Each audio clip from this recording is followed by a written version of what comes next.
মৰিগাঁও ফুলবাৰীত আপৰ মৰিগাঁও জিলা মূল কাৰ্যালয় উন্মোচন।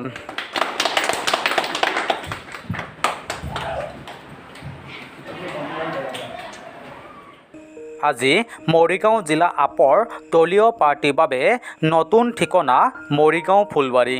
পাৰ্টীৰ মৰিগাঁও সকলো লগত লৈ আজি শুভ উদ্বোধন আমাৰ আম আদমি পাৰ্টী কাৰ্যালয় আজিৰ দিনত কৰা হৈছে। আগতে নাছিল আমাৰ পাৰ্টীৰ অফিচ, তো আজি আমি বহুত কষ্ট কৰি আজি অফিচটো আমি লৈছোঁ। আজি এই শুভখনত আমি তাৰ বাবে আমি গোটেই সতীৰ্থসকলক ধন্যবাদ দিব লাগিব। আজি মৰিগাঁও জিলা আপৰ সভাপতি পিংকু ব্ৰহ্মই মূল ঠিকনা কাৰ্যালয়টো ফিটা কাটি শুভ উন্মোচন কৰি মৰিগাঁও জিলাবাসীক জনাই দিলে যে আপ এতিয়া মৰিগাঁৱত দুৰ্বল নহয়।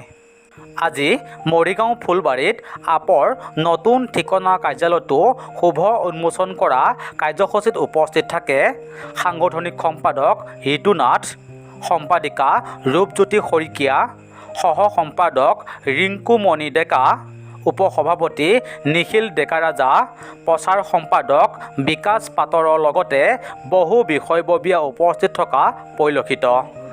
কষ্টৰ মূৰত আজি মৰিগাঁৱত এটা কাৰ্যালয় আজিৰ পৰা শুভ উদ্বোধন কৰিলোঁ। তাৰ কাৰণে মই গোটেই আমাৰ লগৰ সতীৰ্থসকলক আপৰ যিখিনি সদস্য আৰু সহযোগী আছে তেওঁলোকক ধন্যবাদ, মোৰ ফালৰ পৰা বহুত ধন্যবাদ দিছোঁ। যিহেতু আমি আপত আমাৰ মৰিগাঁও ডিষ্ট্ৰিক্টত 17 চনৰ পৰাই আছিলে, কিন্তু আমাৰ কোনো কাৰ্যালয় নাছিলে।